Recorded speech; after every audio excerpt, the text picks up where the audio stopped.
Ada juga nih. Iya, tapi karena lama. Nggak ada tadi apanya ya. Bun, di share kamang ini dong link YouTube Kernolong.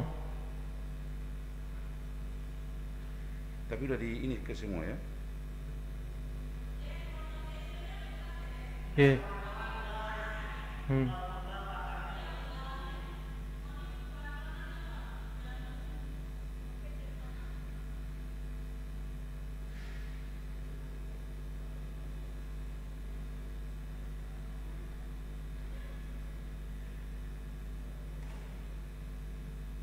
Terlambat tadi ngirim ke teman-teman. Enggak, belum ada datang, ini masih apa nih.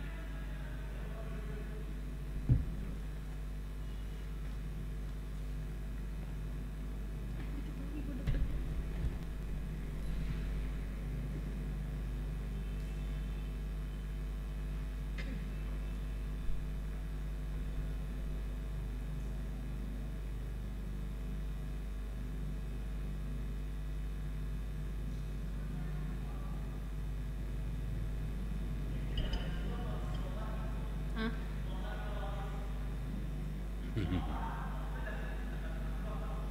Enggak. Enggak usah.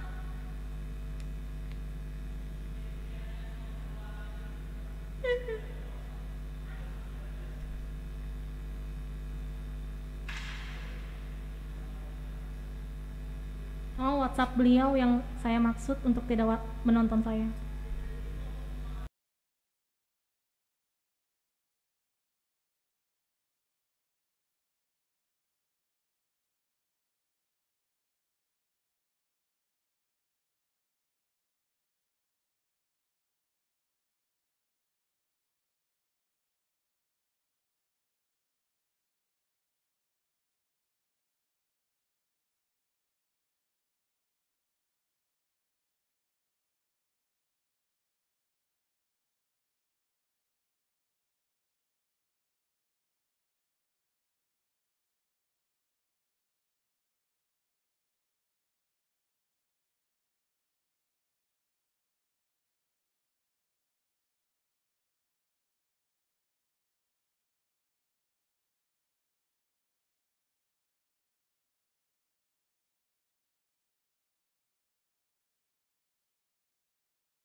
Bagaimana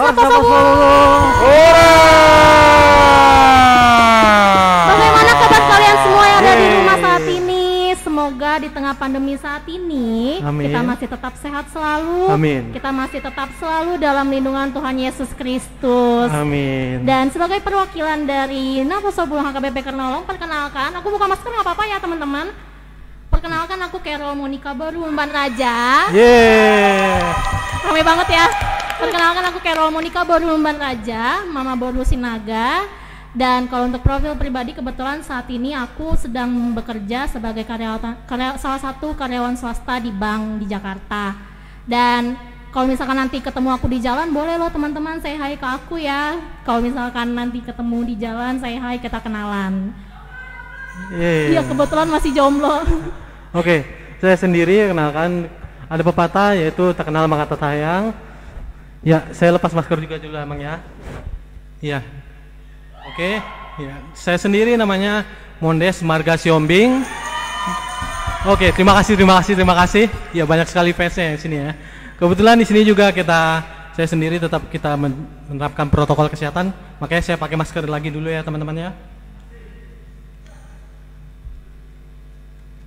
Oke, ya disinilah kita juga tahu teman-teman, siapa tahu nanti di jalan kenal juga atau sapa dengan saya tanpa ragu ya teman-teman ya, untuk menambah teman dan kawan sendiri. Betul, dan di tengah kita sekarang ada Amang Pendeta kita selaku pembicara kita hari ini, Abang. Oh ya. Dan kita di sini ada Amang Pendeta Robert Pandiangan. Oke ya, boleh tepuk halo. tangannya teman-teman. Amang Pendeta kita saat ini melayani sebagai pendeta resort HKBP Jakarta di HKBP Kernolong saat ini.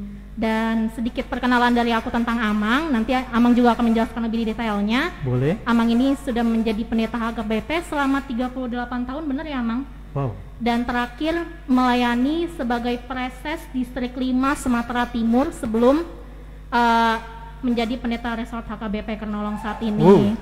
Untuk lebih detailnya, supaya kita lebih mengenal pendeta baru kita juga nih, siapa tahu kan ada juga beberapa jemaat yang selama ini ibadah belum mengenal pendeta kita akan mendengarkan sedikit profil lebih detailnya dari Amang. Boleh Amang diceritakan lebih rinci tentang Amang? Izin saya buka sebentar. Boleh Amang. Boleh Amang. Iya. Lebih lengkap wajah saya kelihatan ya. Betul Amang, supaya lebih jelas juga Amang. Iya, mana tahu nanti ketemu bukan di jalan tapi di restoran mungkin kan, di mall. Bisa kenalkan gitu ya. Boleh. Baik, lengkap nama saya Pendeta Sonter Robert Saud Pangingutan Pandiangan, dan istri ya Inang di rumah Florina Buru Purba. Kami sama-sama dari Sidikalang, jadi orang Sidikalang juga mungkin ada yang Sidikalang di rumah. Ya, teman-teman semuanya siapa tahu yang ada di sini juga nih. Baik, dan benar bahwa saya sebenarnya sudah 38 tahun menjadi pelayan di HKBP sejak 1983 dan ditabiskan pada 1986, itu berarti 35 tahun lebih ya? Iya, hampir 35 tahun. Dan tinggal 5 tahun lagi menjadi pendeta sesuai dengan masa kerja di HKBP. Demikian. Oh iya, benar, dari Sumatera Timur. Mungkin ada yang bingung ya, Sumatera Timur itu yang mana? Iya, aku sendiri pun bingung. Sumatera Timur itu di sebelah mana? Iya, memang istilah Sumatera Timur tentu nggak kita temukan lagi sekarang. Yang ada Sumatera Utara.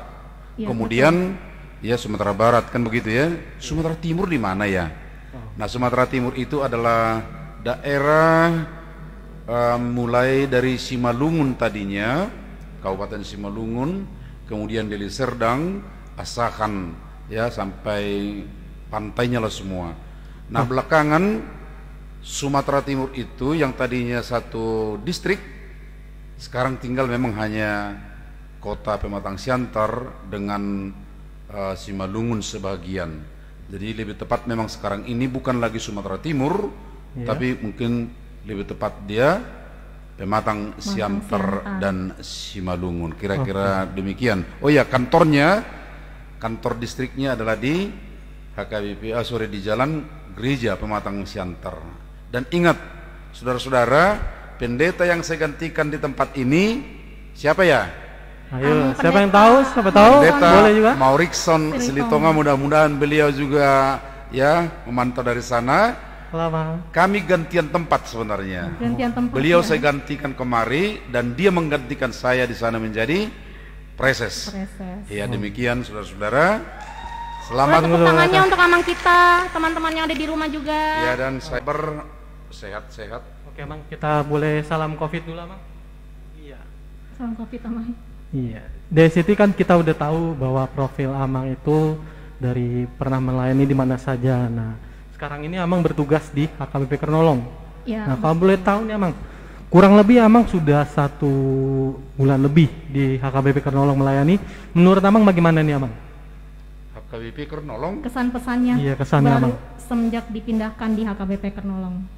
Sebenarnya bukan kesan yang baru, tapi kesan yang lama. Kenapa tuh? Pertama, di tahun 2002 sampai 2004 saya sering di HKBP Kernolong. Waktu itu ada sekolah evangelis dan itu ada di HKBP Kernolong. Saya menjadi sekretaris sekolah evangelis tersebut. Jadi sudah lama juga pernah di daerah HKBP Kernolong. Dan kemudian tahun 2021 sejak Februari menjadi pelayan, menjadi pendeta resort di HKBP Resort Jakarta. Ya, Resort Jakarta itu tentunya adalah Kernolong sebagai induknya. Kemudian sekarang jemaat filialnya yaitu HKBP Pondok Bambu Minggu Pagi. Jadi kesannya ya tentunya kalau orang sudah kembali ke rumahnya, tempat yang pernah dia layani, senang sekali kan gitu ya. Nah itu yang pertama barangkali adik-adik saya. Oke, kan kita kan ini sekarang dalam bentuk podcast nih, Amang. Iya. Aku menjelaskan sedikit dulu ya. Jadi kenapa kita membentuk podcast ini sendiri? Itu adalah sebagai ajang kreatif kita Naposo Bulung di Kernolong ini, Amang. Karena kebetulan juga selama pandemi 1 tahun lebih ini kita agak sedikit berkurang kegiatannya. Jadi kita bentuk podcast ini sebagai salah satu bentuk kreatif Naposo Bulung di Kernolong untuk melayani Tuhan lebih lagi, seperti itu, Amang. Dan podcast ini sendiri kan seperti yang kita lihat di sosial media teman-teman yang ada di rumah juga kan kita ngebahas tentang kesetiaan. Jadi kita juga mengambil dari tema Lukas 16 ayat 10 yang barang siapa setia dalam perkara kecil, ia setia juga dalam perkara-perkara besar, dan barang siapa tidak benar dalam perkara-perkara kecil, ia tidak benar juga dalam perkara-perkara besar. Siapa yang setia dalam hal-hal kecil, ia juga setia dalam hal-hal yang besar. Jadi kita podcast malam hari ini berpatokan dari situ, Amang. Oke, bukan itu aja, Monik. Tujuan podcast ini yaitu gimana cara kita sebagai anak muda menunjukkan inovasi di tengah pandemi ini untuk tetap melayani Tuhan, khususnya jadi kita tetap berkreasi dan berinovasi, betul, ya, Bang, di tengah pandemi kita ini. Iya, betul gitu banget. Nah, sebelum kita masuk ke pertanyaan nih, Amang, tentang kesetiaan, aku juga mau memberikan sedikit informasi untuk teman-teman yang sedang menonton di rumah. Kita juga memberikan sarana untuk memberikan langsung pertanyaan kepada Amang pendeta kita melalui live chat ataupun kolom komentar yang ada di kanal YouTube HKBP Kernolong yang saat ini kalian tonton. Begitu ya, Amang dan Amang. Jadi nanti ada teman-teman yang ngasih pertanyaan, nanti secara spontan Amang boleh bisa membantu menjawabnya. Betul, seperti itu. Sekali. Jadi kan karena kita ngebahas tentang kesetiaan ya, Amang. Sedangkan kesetiaan sendiri, kalau menurut aku, koreksi kalau aku salah, itu kan kompleks banget, bisa tentang kesetiaan kepada pacar, orang tua, terlebih untuk Tuhan. Jadi untuk malam ini kita mengkerucutkannya tentang kesetiaan terhadap pelayanan kita di Naposo Bulung Kernolong, Amang. Jadi untuk menurut Amang nih, kesetiaan itu sendiri itu seperti apa sih, Amang? Benar, tadi kesetiaan itu kalau kita berbicara tentu akan luas cakupannya, karena tentunya itu mencakup ya hubungan saya dengan siapa saja pun, hubungan saya bahkan dengan alam, hubungan saya dengan tugas saya sendiri, hubungan saya dengan Tuhan saya. Tetapi dari pengertian kesetiaan, jika saya tidak salah, setidaknya ada 3 kata yang perlu kita perhatikan di dalamnya, atau 3 pengertiannya. Yang pertama, di dalam kesetiaan itu pasti ada ketaatan, ya, ketaatan kepada, kalau tadi saya katakan hubungan, ya tentunya ketaatan saya kepada Tuhan Yesus. Hubungan itu, kalau dalam hubungan itu kan tidak mulus-mulus benar semuanya kan? Iya benar, Amang. Pasti ada hambatan, tantangan-tantangan. Percikan-percikan. Iya, di situ harus ada keteguhan hati. Okay. Dan yang ketiga adalah, ya, ini adalah juga ketetapan, ya, ketetapan dari dalam diri saya sendiri untuk menjalaninya dengan baik. Jadi 3 kata ini saya pikir harus ada, ya, harus benar-benar dipegang oleh, kalau kita berbicara kesetiaannya, kalau kesetiaan saya ya untuk saya, seperti itu kira-kira. Pengertian. Jadi poin pertama, setia menurut Amang adalah ketaatan, ya, keteguhan hati, ya, dan ketetapan yang ada dalam diri Amang sendiri tentang kesetiaan ya, itu. Benar-benar. Nah, tadi kan sudah Amang jelaskan, dikategorikan 3. Nah, kalau boleh tahu nih Amang, alasan mengapa kita harus setia kepada Tuhan? Menurut Amang gimana alasannya? Salah satu, mengapa kita juga dalam pelayanan ini kita harus setia juga kepada Tuhan kan, Amang. Nah, mengapa nih kita harus setia kepada Tuhan? Karena kan kita juga umat Tuhan memang harus setia sih sebetulnya, cuma supaya lebih lengkapnya dan lebih jelasnya kepada teman-teman kita yang di rumah. Iya, tentunya begini. Pertama-tama saya harus sadar dan ingat bahwa saya ini adalah ciptaan Tuhan. Lalu saya ditempatkan, diberi hidup sedemikian rupa, itu tentunya saya harus ingat bahwa saya punya tugas dari Dia, daripada Tuhan. Oleh karenanya, di mana saya berada, bagaimana situasi yang saya hadapi, tentunya harus setia. Ya, walaupun mungkin ada berat, ada mungkin yang besar sekali beban, saya harus setia karena Dia yang mencipta saya, dan saya harus ingat pada akhirnya juga saya harus menghadap Dia dan saya harus mempertanggungjawabkan apa yang Dia berikan kepada saya atau apa yang Dia tugaskan kepada saya. Itu saya pikir yang paling pokok, ya, kaitannya dengan hubungan kita kepada Tuhan. Jadi paling pokok ya memang karena kita diciptakan oleh Tuhan, ya maka kita harus setia kepada pencipta kita, begitu ya Amang? Iya benar. Nah kalau misalkan nih Amang, kita kan sebagai manusia juga pasti melakukan kesalahan, Amang, nggak mungkin juga mulus-mulus saja kehidupan, dan juga pasti ada orang yang setia kepada Tuhan dan juga ada yang tidak setia, mungkin agak malas-malasan. Sebenarnya ada nggak sih Amang akibat dari kita tidak setia, atau enggak ada nggak sih kira-kira orang yang tidak setia itu pada Tuhan sebenarnya? Sebelum dijawab nih Bang, kayak kita nih kan di posisi kita ini kan kayak anak muda Bang ya, mungkin ibaratnya berbenturan, misalnya jadwal untuk melayani Tuhan berbenturan dengan aktivitas kita sebagai anak muda, gimana tuh? Yang pastinya kalau sudah tidak setia pasti ada akibatnya, ya gitu ya. Pasti ada akibatnya. Pasti ada. Nah kalau kita berbicara soal hubungan dengan Tuhan, tentu kita juga bisa lihat ya dari perjalanan umat Tuhan dalam Alkitab, ya ada banyak contoh yang tidak setia, ya bisa kita ambil misalnya, atau kita ingat misalnya ketika pada zaman Nuh, ya orang-orang di sekitarnya tidak setia menjalankan yang apa pesan Tuhan, akhirnya Tuhan murka. Ya. Betul. Nah itu bisa juga kita lihat ya, misalnya ketika orang-orang di Sodom dan Gomora sudah melakukan perilaku yang tidak berkenan di hadapan Tuhan, amoral ya, Sodom dan Gomora, ya akibatnya Sodom dan Gomora juga dihukum oleh Tuhan. Pribadi kita tahu ya, misalnya Hakim Samuel itu kemudian karena tidak baik mendidik anaknya, anak-anaknya juga tidak diizinkan Tuhan menjadi hakim. Eli juga seperti itu. Dan kemudian tentunya kita bisa ada yang setengah-setengah hati. Masih ingat setengah hati? Ya, ada hamba Tuhan setengah hati kesetiaannya. Siapa tuh? Aku lupa sebenarnya. Lupa ya? Mungkin teman-teman semuanya ada yang masih ingat, mungkin teman-teman di sini atau teman-teman yang tahu di rumah yang setengah hati kesetiaannya bisa kepada live Tuhan. Komen, live chat di bawah. Iya. Oke. dia karena setengah hati dihukum Tuhan 3 hari 3 malam harus masuk ke perut ikan. Siapa itu? Yunus. Oh. Pasti udah pada tahu ya. Iya, Yunus, setengah iya, hati. setengah hati dia, iya benar. Iya.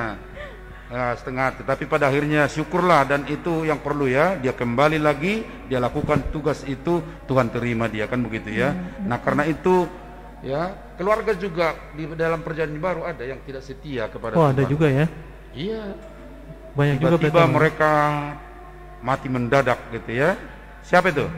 Ananias dan Safira. Ya, berarti kita sudah mengerti. Nah, sekarang tentunya kalau kita tidak setia kepada Tuhan, tentunya akibatnya juga ada. Ada banyak kita tahu dalam Alkitab bagaimana Tuhan ya berkata tentang orang-orang yang tidak setia. Ya, kalau tadi ada dari Lukas 10 ya. Lukas 16 ayat 10 ya diambil tadi. Itu kalau tidak salah lanjutannya itu nanti ada lagi, tapi di pasal yang berbeda ya. Ada 3 orang diberi Tuhan ya talenta atau mina namanya itu ya. Yang 1, 2 melakukannya dengan baik, yang ketiga tidak.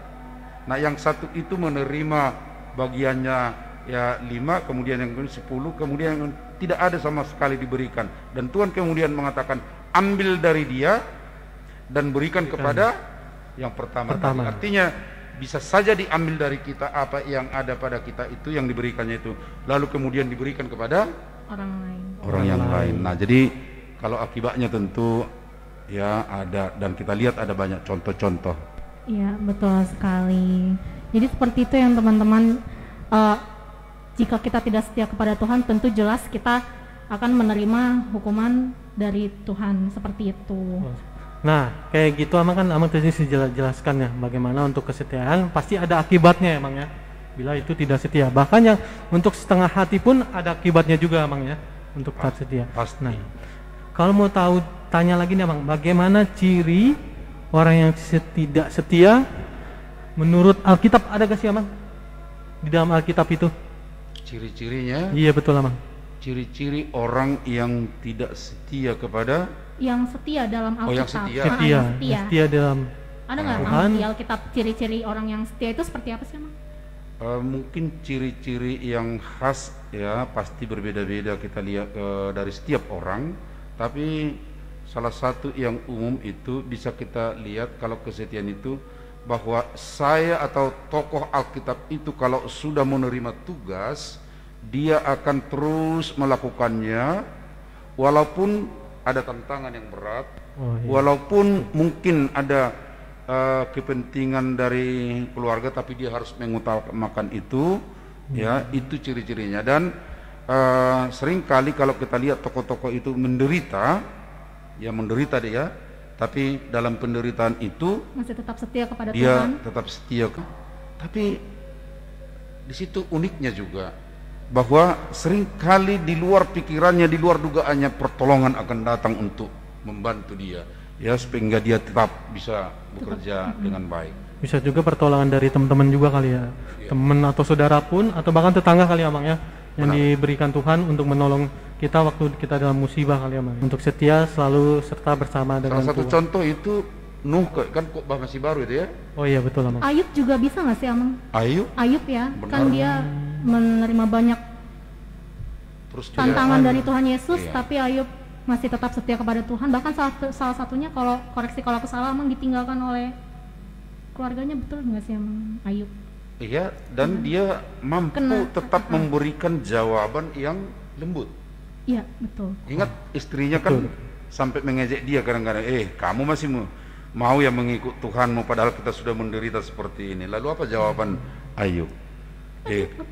Kamu jangan lupa, ya jangan hanya yang pahitnya, tapi ingat Tuhan kita sudah memberikan yang terbaik untuk kita, yang manis untuk kita, kata. Jadi bisa tetap lembut dia memberikan jawaban walaupun sudah mengalami penderitaan. Itu ya Amang.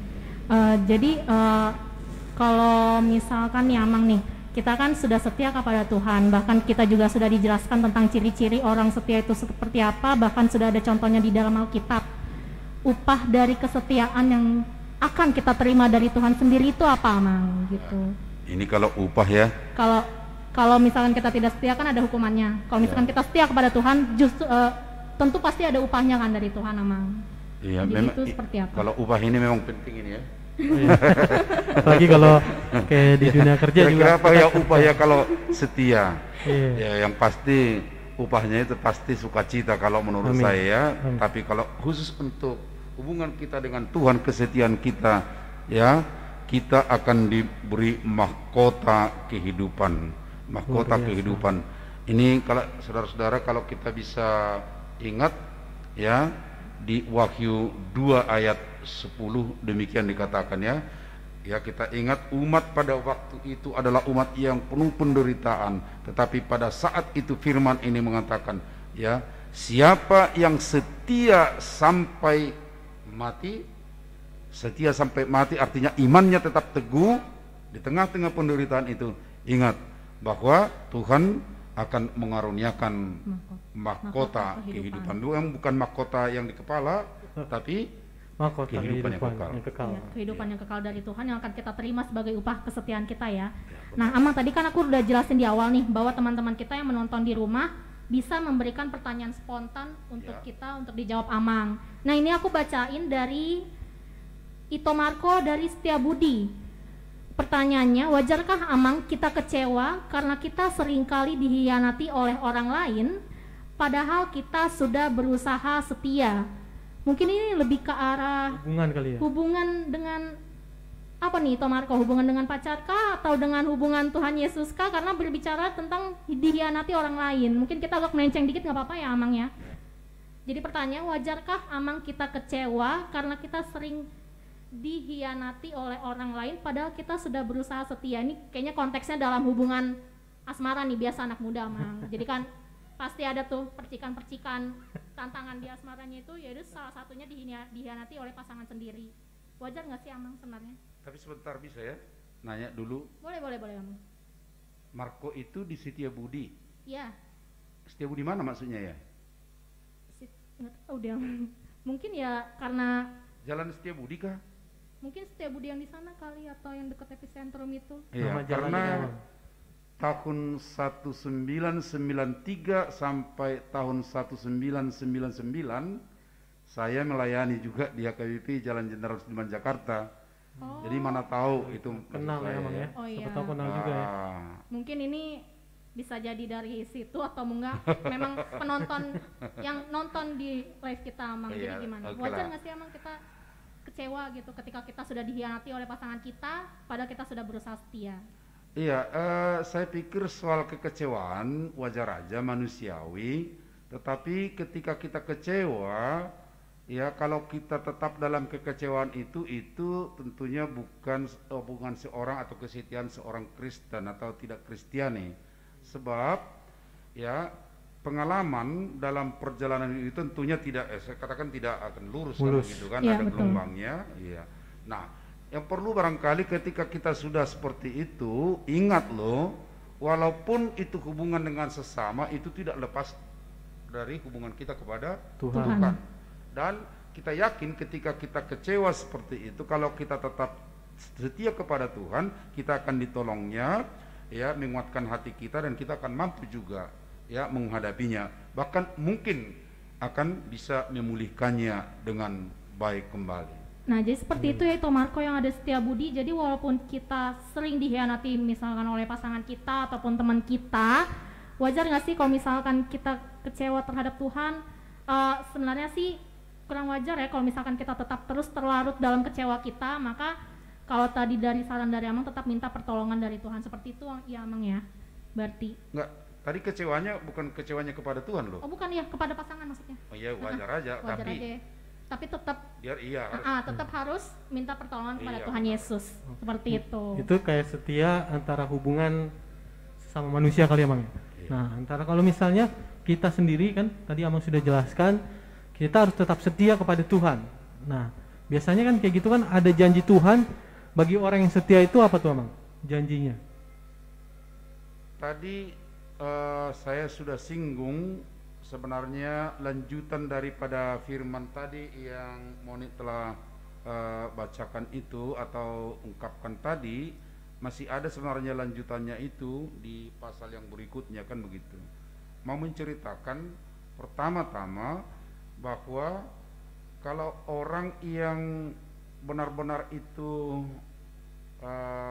setia, dia akan tetap disertai oleh Tuhan.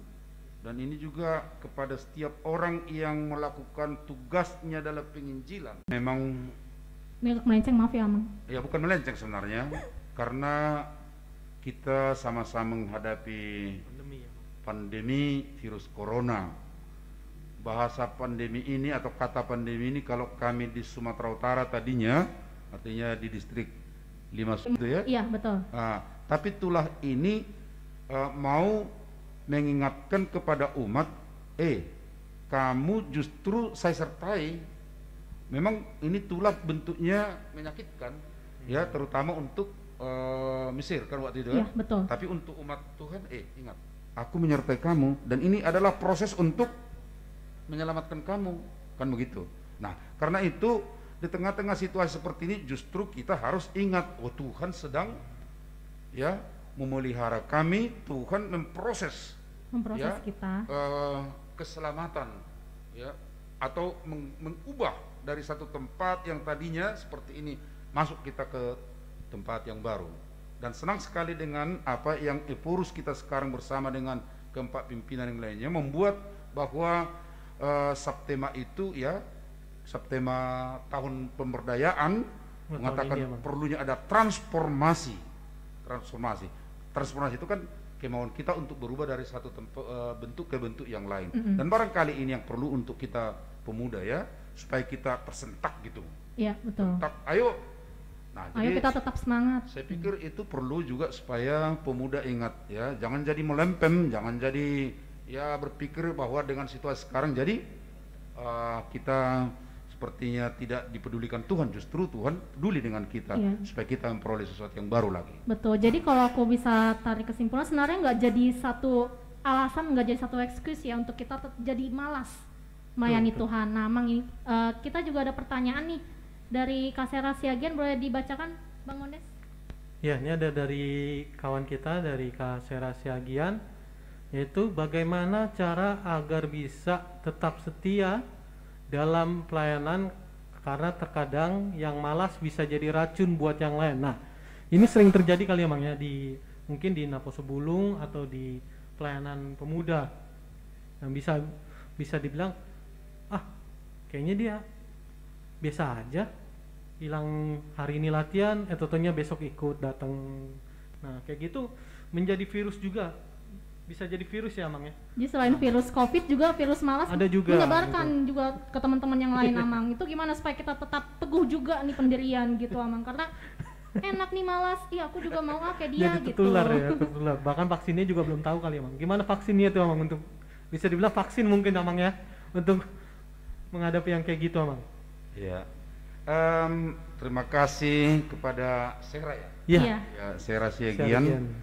Karena pertanyaannya tentunya dekat dengan situasi yang kita hadapi, ada virusnya gitu ya. Betul sekali ya, virus malas yang bisa menyebar. Iya. Tapi saya pikir pertama-tama kalau kita orang yang setia kepada Tuhan atau setia kepada tugas yang kita terima dari Dia, setia kepada persekutuan kita, ya, persekutuan itu tentunya ya kalau ada yang berbeda, katakanlah tadi kata malas di situ, ya itu sebagai tantangan untuk kita kan begitu. Ya, betul. Ya tentunya kita tidak akan mau, dan pasti akan ada itu yang malas-malas itu. Banyak Amang. Banyak di sekitar kita kan. Banyak. Nah, tapi pengalaman ya. Kalau saya misalnya tentunya saya tidak akan ikut dia kan begitu kan. Tapi yang kedua ini untuk Sera, ya ayolah bersama-sama kita ajak juga dia. Ayo kita pancing lagi dia. Mungkin harus kita buat suatu kegiatan yang sedikit gitu kan, supaya dia juga bisa bangkit dari kemalasannya kan begitu ya. Menjadi daya tarik ya. mungkin ya. Dan Sera, ayo kita baca juga nanti dari Amsal ya. Di sana ada banyak si pemalas. Memang si pemalas itu banyak ya, ternyata pemalas ya. Tahu nggak kalau bahasa Batak itu si pemalas dalam buku Amsal? Nggak tahu Amang. Disebut si gurba ulu. Oh. kepalanya gede gitu kan, tapi tentunya bukan gede dalam arti penyakit, bukan penyakit emang itu ya. Oh, bukan tumor juga. Tapi maksudnya berat sekali kira-kira seperti itu. Alasannya sangat banyak. Dia di rumah kalau ada teman yang ngajak, ayo jalan ke sana katanya. Dia bilang apa? Di jalan ada harimau.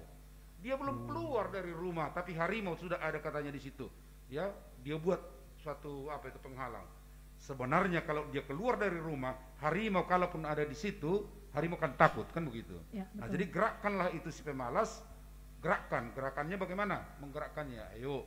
Ya mungkin akan kita buat sesuatu yang kegiatan yuk bareng-bareng kita bikin satu kegiatan yang seru. Siapa tahu benar. dengan kegiatan yang seru pun teman-teman yang malas pun jadi mau tertarik ikut lagi. Jadi sebenarnya kembali ke yang awal sih, yang keteguhan hati bukan sih cara kita mengatasi supaya kita tidak terkena virus malas itu sendiri. Bener nggak sih emang? Iya. Keteguhan hati kita sendiri ya. Justru kita harusnya juga malah jadi menyebarkan virus yang baik supaya teman-teman kita yang malas ini jadi ayo kita semangat pelayanan lagi begitu ya emangnya. Dan ini jadi ada virus yang baik ya. Nah, virus yang baik virusnya. Vaksin. Mungkin itu vaksinnya. Vaksin. Virus baik. Oke. Jadi kasih rahasiagian yang ada di rumah udah jelas ya. Jadi jangan sampai kita yang malah jadi terpapar virus malas itu sendiri, malah kita harusnya juga yang menjadi vaksin bagi teman-teman kita yang malas supaya kita tetap melayani di Naposo Bolung Kernolong ini. Betul sekali. Nah, terus Amang nih, kita juga membahas tentang bagaimana cara manusia bisa hidup dalam kesetiaan dan mempertahankan kesetiaan sampai akhir hidup. Karena kan kita selama masih hidup, selama masih menjadi ciptaan Tuhan, kita kan harus tetap setia sama Tuhan. Bagaimana kita cara bisa mempertahankan kesetiaan itu sendiri? Seperti apa, Amang? Ya, kalau untuk bisa bertahan dengan baik gitu ya dalam kesetiaan, tentunya kita juga harus memahami bahwa untuk kesetiaan itu adalah juga suatu kesederhanaan. Dan saya lihat kalau ada orang yang begitu menggebu-gebu dan membuat misalnya sesuatu yang sangat tinggi, itu seringkali dia tidak bisa mencapainya, lalu dia akan jatuh dan tidak setia. Jadi kalau saya memahaminya bahwa untuk mempertahankannya dengan baik itu ya ketika kita punya hubungan yang baik, ketika kita punya sesuatu mungkin pemberi tugas demikian rupa, udah lakoni aja biasa saja gitu ya, biasa saja. Itu yang pertama kalau yang saya pahami untuk melakukannya, melakukannya. Tapi yang kedua, ini juga perlu supaya dalam memelihara kesetiaan itu kita juga harus ingat loh ya, karena tadi itu kan saya ini orang lemah, oleh karenanya saya harus tetap memohon kekuatan dari Tuhan. Barangkali di sini yang sering membuat kita tidak setia kan, kita andalkan diri kita sendiri ya, tidak mengandalkan Tuhan ya, Mang. Benar, padahal kan kita tidak mampu, ada keterbatasan kita sebagai manusia. Iya, tapi Tuhan kita akan memberi kekuatan kepada kita, kemampuan. Ya, bahkan seperti tadi itu penyertaannya, dia janji, saya tidak bisa berbicara apa-apa lagi, sulit sekali misalnya, tapi dia akan bisa memberikan kata-kata yang penuh hikmat sehingga bisa sampai kepada Tuhan. Jadi itu saya pikir untuk memelihara dengan baik dalam kehidupan kita supaya tetap setia. Supaya tetap setia itu konteksnya di dalam kehidupan kita ya. Kalau misalkan untuk pelayanan dengan apostol sendiri untuk mempertahankannya, saya pikir sama aja sama dengan aja ya. Yang penting kita dengan suami istri Zola. Yang penting kita tetap mengandalkan Tuhan, tidak mengandalkan diri sendiri ya. Kalau kita berbicara soal persekutuan ya, misalnya kita ini Naposo Bulung. Iya. Saya harus ini dulu merenungkan dengan baik. Saya kok bisa sama dengan saudaraku ini? Tentunya enggak, maksudnya di satu persekutuan begitu ya. Tentunya Tuhan yang menempatkan saya di sini. Oleh karenanya pasti ada sesuatu yang perlu antara saya dengan dia, gitu kan? Nah, ini harus saya pelihara. Jadi jangan kita berpikir saya berada di sini, saya lepas dari saudara-saudara di sini, tanggung jawab saya tidak ada. Ya, maaf kalau saya katakan saya kok ke Kernolong ditempatkan oleh Tuhan, kan begitu ya? Kernolong, ya tentunya Tuhan ada menginginkan sesuatu yang harus dilakukan kepada semua warga di HKBP Kernaulong. Jadi saya pikir itu berlaku untuk semua gitu ya. Jangan berpikir kita lepas dari orang-orang di sekitar kita ketika kita berada di situ. Tapi yang pasti Tuhan yang menempatkan kita di situ dan menginginkan sesuatu di dalam persekutuan kita dengan saudara-saudara di sekitarnya. Nah, ya tadi kan udah menjelasin tuh tentang ibaratnya tentang kesetiaan kita di dalam pelayanan sebagai pemuda dan juga pelayanan kita sebagai nanti berkeluarga. Ya. Nah, di sini ada gak sih Amang menurut Amang model atau role tentang kesetiaan di dalam Alkitab itu Amang? Gimana ya? Pasti ada ya. Banyak sih. Main banyak berarti. Kayak tadi kan yang tadi aku sebutin salah satunya Ayub. Role model kan? Role modelnya. Role model di toko Alkitab. Oh, banyak juga berarti ya. Enggak, ada kok yang satu yang. Oh, apa iya. tuh Mang? Siapa Mang? Tadinya namanya Saulus. Oh, jadi Paulus. Oh iya benar. Tapi belakangan namanya Jadi Paulus. Paulus. Kenapa menjadi role model bagi saya? Tadinya dia itu nakal. Oh, nabi itu juga bisa. Memusuhi umat Kristen. Ya. Iya. Saya tidak tahu apa ada yang dibunuhnya. Menganiaya gitu ya, menganiaya sampai membunuh. Tapi kemudian ditangkap oleh Tuhan dan sesudah itu dia melayani Tuhan dengan sungguh-sungguh. Ada banyak penderitaan dia hadapi, penderitaan secara fisik, ada penyakit, ada juga ya dari orang lain, ada juga yang menghina dia, mengejek dia, kamu adalah rasul palsu katanya. Ya, tapi tetap setia. Kemudian dia menghadapi tantangan alam, ada badai kadang-kadang perjalanannya, kemudian dia juga harus berjalan kaki kadang-kadang begitu jauh ya. Pemerintah juga waktu itu ya mencurigai dia senantiasa, tapi dia tetap teguh untuk memberitakan Injil. Jadi hebat saya pikir, padahal ya dia tidak punya fasilitas, tapi bisa seperti itu untuk melaksanakan tugas. Jadi kesetiaannya itu kalau menurut bagi saya ya, ya kalau ditanya kenapa Paulus tadi jadi role model, ya karena memang begitu ya. Misalnya kalau yang lain-lain dalam Alkitab Perjanjian Lama terutama ya masih ada mungkin posisi-posisi tertentu itu ya. Tapi kalau dalam Perjanjian Baru yaitu Paulus memang. Tapi bukan berarti kita harus nakal dulu ya Mang ya. Baru berbuat. Ini takutnya kita nakal baru berbuat baik, nanti dia nakal akan dulu dihukum Tuhan baru bertobat, nggak kayak gitu ya. Nah, perlu yang nakal itu bisa seperti itu, tapi yang baik jangan jadi nakal dulu. Oh iya. Nah, Mang, kita ada pertanyaan lagi nih dari teman kita yang di YouTube, itu dari Gibson di Johar. Ini boleh nggak Amang menceritakan sedikit mengenai kesetiaan dalam Amang melayani sebagai pendeta selama 38 tahun ini? Pernah nggak sih Amang merasa lelah, bosen gitu sebagai pendeta HKBP dalam pelayanannya juga? Boleh ceritakan sedikit Amang? Kan 38 siapa tadi namanya? Gibson di Johar. Gibson, terima kasih pertanyaannya. Tapi saya juga mau memberi kesaksian dulu di sini ya. Boleh Amang, silakan. 38 tahun menjadi pelayan.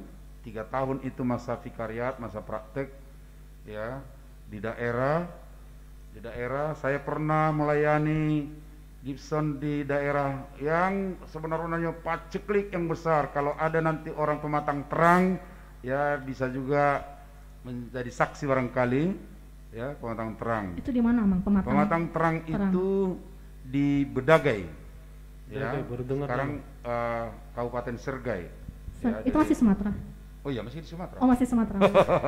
Maksud saya di situ pada waktu itu wereng ya, sama wereng kemudian tikus juga ya, membuat warga di sana tidak betah tinggal, akhirnya harus pergi keluar daerah mencari makan, tapi saya melayani di sana. Ya, saya hidup di situ. Kemudian di daerah yang lain juga masih ada, tapi saya mau katakan selama 38 tahun entah bagaimanapun keadaannya saya belum pernah ambil cuti. Belum pernah cuti. Itu artinya saya tetap senang. Tetap senang ya. Melayani. Karena kan memang sukacita yang Amang jalani dalam pelayanan untuk Tuhan ini. Iya. Tidak pernah cuti. Jadi nggak pernah capek gitu, enggak lah ya. Capeknya ada sih. Capeknya ada paling. Tapi capeknya saya pikir bukan capek dalam arti jadi tidak bekerja. Lebih capek fisik kali ya? Oh ya, capek fisik ya, karena faktor tentunya ada juga faktor umur ya. Saya pernah opname 18 hari di Siloam. Siloam itu jadi apa sekarang ya? Kayak tetap Siloam sih. Yang Siloam. Ya, Tetap dulu Siloam. Siloam. Tahun 2004 itu kan capek juga itu ya. Makanya diistirahatkan Tuhan barangkali ya. Istirahat dulu katanya. Jadi saya pernah istirahat di situ ya, di opname. Nah itu barangkali. Tapi kalau misalnya bosan dalam arti wah ini aja terus yang saya kerjakan ini, kayaknya enggak ya. Dan maaf ya, saya juga mungkin sedikit memang bervariasi pelayanan saya ya. Seperti apa, Mang? Bervariasinya saya pernah di kantor pusat bekerja, saya pernah melayani di jemaat seperti tadi. Di Perumnas Tangerang saya melayani justru ke daerah-daerah yang susah sana ya. Saya pernah bersama dengan penambal ban mengumpulkan mereka lalu membentuk jemaat ya. Demikian juga jadi senang sekali waktu itu. Dan itu kadang-kadang saya harus melayani pagi jam 7, lanjut lagi di sana jam 9 di daerah yang berbeda, di daerah Perumnas Tangerang, Tiga Raksa, Taman Adiasa ya. Jadi tetap ada gairah. Oke, Iya. karena bervariasi tempat Ada dan variasi orang-orang yang Amang hadapi, gitu. jadi Iya. itu salah satu Amang mengatasi kebosanan Amang ya, walaupun sebenarnya nggak pernah bosan, karena kan Tuhan selalu memberikan sukacita kepada Amang. Iya. Gitu. Kelihatannya itu aja pekerjaan kan, mengurus yang meninggal lah, mengurus yang ini. Tapi kayaknya ada apa namanya gairah dalam kehidupan. Jadi. Iya. Iya. Ini ada lagi Amang dari teman kita. Oh ini Amang Sintua chat. kita ya. Yaitu dia menanyakan di sini, setia sampai mati. Bagaimana kalau saya setia menjelang mati saja, Mang? Nah, biasanya kayak tadi Amang yang Amang jelasin. Kalau misalnya di dulu bandel, sekarang bertobat. Nah, bagaimana kayak tadi misalnya ya udahlah, pas sudah mau mati baru dia bertobat mungkin Amang. Setia kepada Tuhan baru percaya. Gitu Amang. Asal jangan salah memahami lah kita pertanyaan itu ya.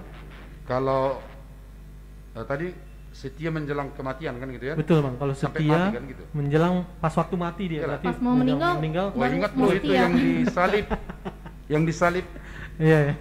kan salah seorang justru mengejek Tuhan Yesus kan. Tapi iya. yang satu lagi Bertobat. dia mengatakan kalau engkau sampai dalam kerajaanmu ingatlah aku kan. Lalu Iya, apa betul. katanya? Ya, hari ini juga engkau bersama dengan aku di Firdaus atau Paradise. Nah, jadi itu artinya kalau menjelang kematian saya setia kepada Tuhan, ya terima Tuhan kan yang baik. Cuma persoalannya jangan spekulatif. Spekulatifnya bagaimana? Saya sekarang Seperti apa nakal tuh, lah, Bang? nakal. Dia nakal dulu, Nantilah nanti pas udah mau meninggal menjelang baru tobat. kematian di situ. Persoalannya apa? Saya tidak tahu kapan saya akan Mati. Dipanggil Tuhan. dan tidak pernah setia akhirnya. Itu yang persoalannya.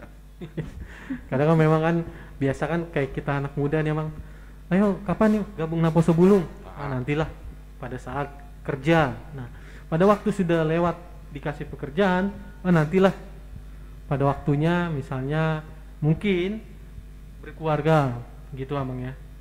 Yang membuat dia tuh tertahan terus, bahkan kalau bisa bilang nggak boleh Amang ya kayak gitu ya. Kalau memang dari saatnya sekarang ya udah sekarang gitu Amang ya mungkin ya.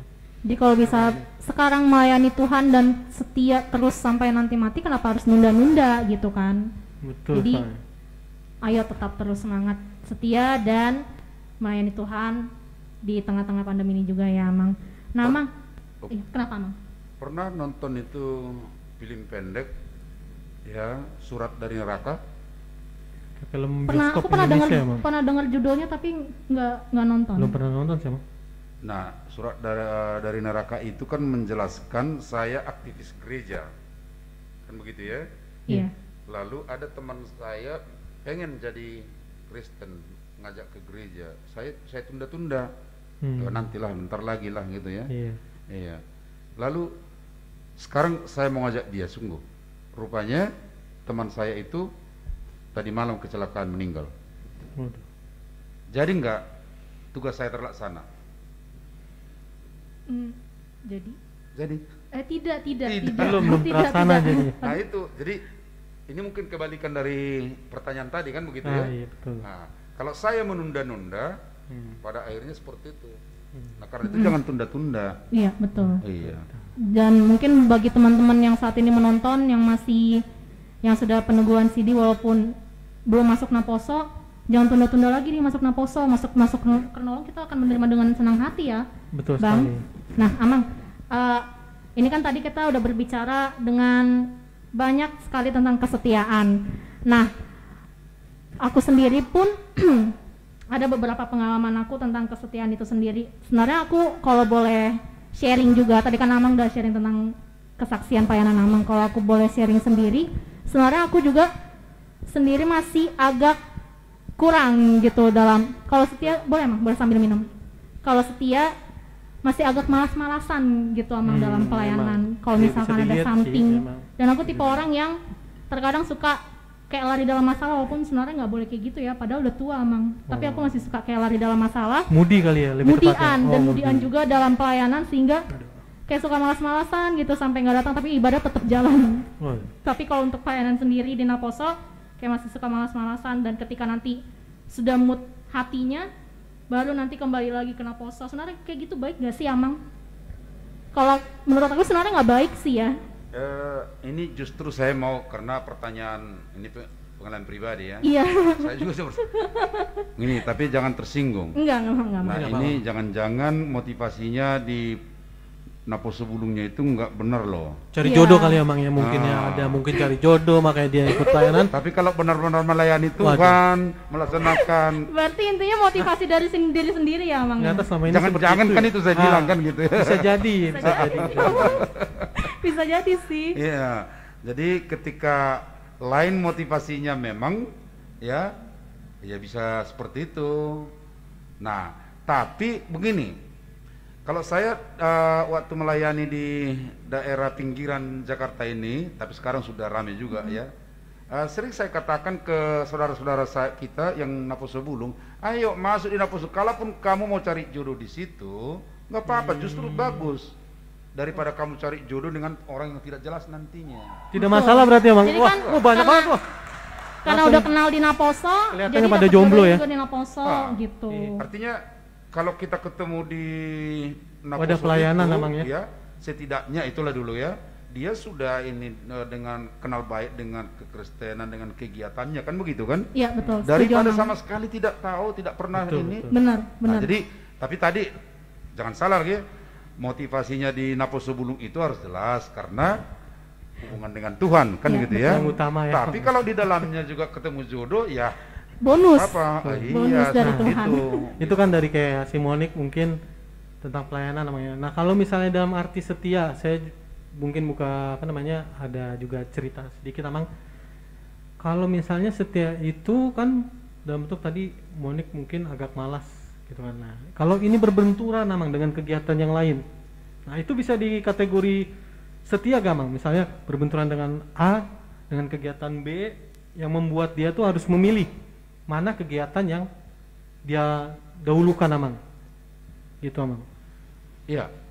Saya pikir kita sering juga menghadapi situasi yang seperti itu ya. Ada dua kegiatan yang harus kita pilih.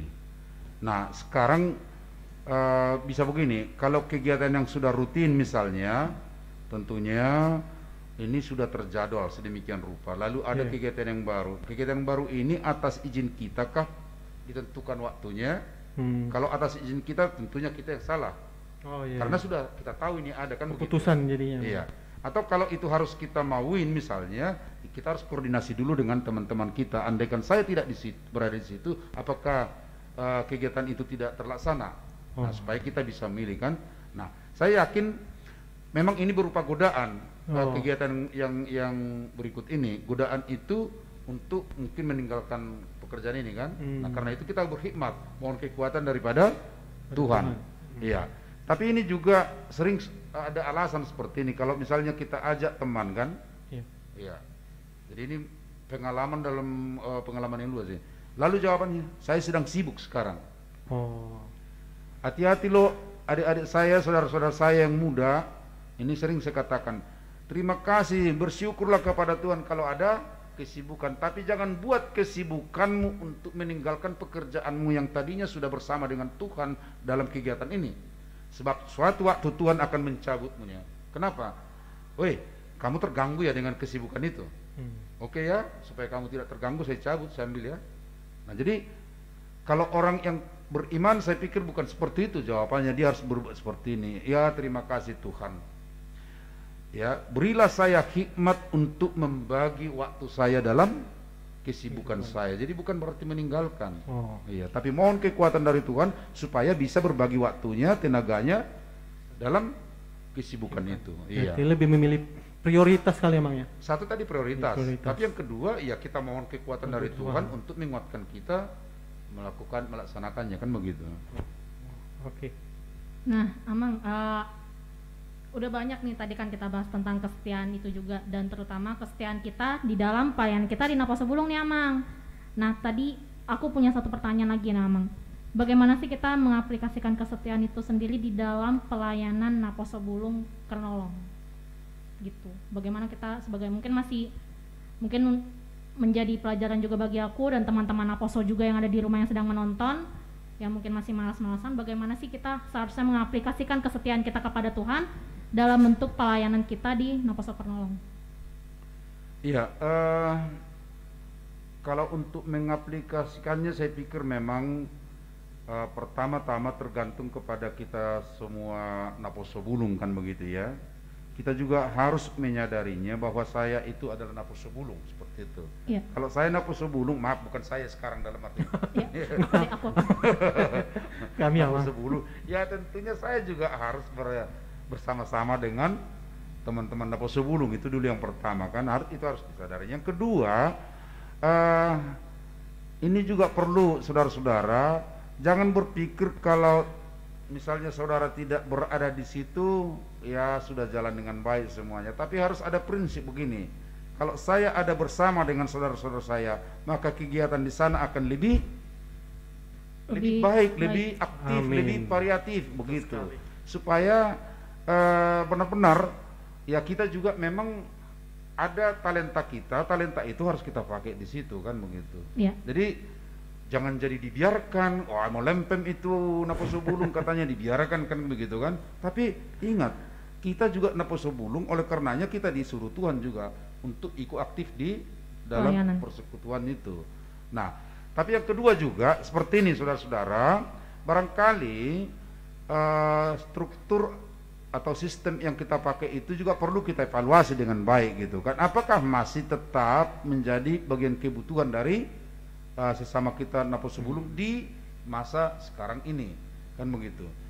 Karena begini, kita tidak terus merombak aturan misalnya, kan begitu ya. Iya. Tapi aturan itu kan disusun sedemikian rupa pada waktu yang lalu. Iya, betul. Ya. Nah, sekarang ada percepatan dengan pandemi misalnya, sedemikian rupa percepatan tentunya ada. Nah, kira-kira dengan aturan yang sekarang atau sistem sekarang masih mengadopsi ini enggak? Penyesuaian kali Amang ya, lebih jelasnya. Itu tentu. Pasti ada seperti itu. Dan itu transformasi yang Epurus bilang melalui subtema tahun pemberdayaan, kan begitu kan. Harus ada transformasi kita. Nah, ayo untuk transformasi itu tentunya kita berbicara, kan begitu kan. Betul. Kita berbicara, tidak mungkin terjadi itu kalau hanya diam. Nah, harus kita bersama-sama berbicara, lalu arahnya ke sini kita, kan begitu. Iya. Jadi itu saya pikir untuk mengimplementasikannya di tengah-tengah jemaat kita atau di HKBP Kernolong, terutama untuk kita anak muda ya Amang. Ya. Oke. Nah kan kadang kan tadi Amang sudah mengasih tahu gimana misalnya tentang kesetiaan kita juga ya Amang ya, tentang tadi cara mengatasinya, dan juga di Naposo Bulung sendiri yaitu di dalam setiap pelayanan. Nah kan ada kayak tadi sudah jelaskan juga kayak Monik tentang kayak misalnya mungkin malas, kayak saya juga tadi salah satu contohnya banyak kegiatan, yang mana yang duo, yang mana yang ini. Nah tadi sudah juga jelasin nama Amang bagaimana cara mengatasinya. Nah kalau dari segi misalnya pelayanan di Naposo Bulung sama juga tuh Amang, kayak di pelayanan misalnya di kita di kehidupan sehari-hari, apa kita terapkan sama Amang caranya? Iya dong.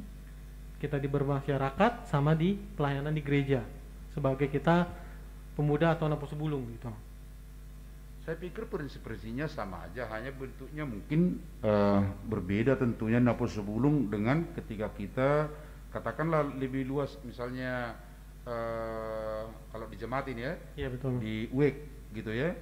Nah UEK kita itu juga harus ada pengembangannya, ada transformasinya, jangan lagi bentuk-bentuknya hanya bentuk seperti dulu ya. Kadang orang bilang membosankan. Oh, kalau membosankan tentunya kita harus berpikir yang tidak membosankan bagaimana. Nah isinya tetap harus benar, tapi bentuknya mungkin harus ada yang berubah, kan begitu. Bervariasi lah iya. tadi. Jadi di semua bidang saya pikir tempat kerja kita juga seperti itu kan. Ya bisa aja memang kalau itu terus ya, zaman sudah berubah, situasi sudah berubah, tapi kita tetap masih mempertahankan yang lama gitu ya, cara-cara yang biasa. Ya itu bisa saja mungkin membosankan. Nah karena itu perlu ada transformasinya. Transformasi ya mungkin bentuknya harus berubah, kan begitu kan. Nah dan itu juga saya pikir ini saudara-saudaraku ya, yang muda-muda ini perlu, apalagi jemaat kita HKBP Kernolong ya. Setelah saya sampai di sini, saya inilah entah bagaimana ya, Tuhan kasih tunjuk, ada ungkapan atau ada juga situasi ini, HKBP Kernolong itu memasuki 100 kedua karena sudah berjubileum ya 100 tahun, lalu kita sudah memasuki sekarang 100 kedua, lalu 100 kedua, 100 pertama sudah selesai. Oh. 100 tahun kedua gitu. Nah, lalu dari situ muncul sekarang, kalau kita sekarang masuk ke 100 kedua, sekarang kita berada di seperti ini jemaat kita kan, ini naposonya. Lalu pertanyaannya, mau bagaimana nanti HKBP Kernolong mencapai tahun ke-200? Atau lebih pendek, ini kan nanti kita akan berjubileum 125 tahun, 100 kemudian 25 kan begitu ya. Jemaat yang bagaimana nanti HKBP Kernolong ini pada jubileum 125 tahun, yang menentukannya kita loh. Dari sekarang 25 tahun berarti aku masih ada. Jangan bilang gadis. Enggak, semoga ingat umur ya, ingat umur. Mungkin Cicit nanti yang akan melanjutkan.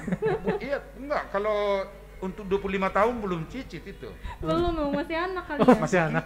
Masih kita. Iya, mungkin masih sini tua di situ nanti. Amin. Amin. Oh, udah ada ya Monik niatan untuk jadi sintua. Waduh, luar biasa. Kita tunggu saja terobosan dari Dewan Koinonia kita. Iya, jadi harus kita ini Napo Sebulung ya semuanya kan. Ya, 25 tahun lagi. Usia berapa? Maaf sekarang. Oh, sekarang sih masih 28 tambah 25, masih 50 sekian nanti kan begitu. Amin. Ya justru yang umur 50-an nanti di tahun di jubileum 125 tahun yang berperan banyak.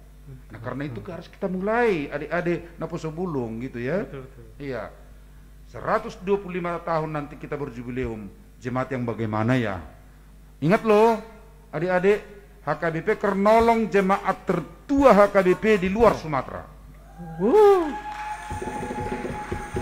Jadi saudara, kita juga sebagai jemaat Kernolong harusnya bangga ya Amang. Bangga ya. Kita adalah jemaat dari HKBP tertua pertama di luar Sumatera. Di luar Sumatera. Betul. Nah, Amang, terakhir sebenarnya ini bukan bentuk pertanyaan sih. Ini lebih ke arah kata-kata motivasi untuk anak-anak Amang di Napo Sebulung supaya tetap semangat dalam pelayanannya.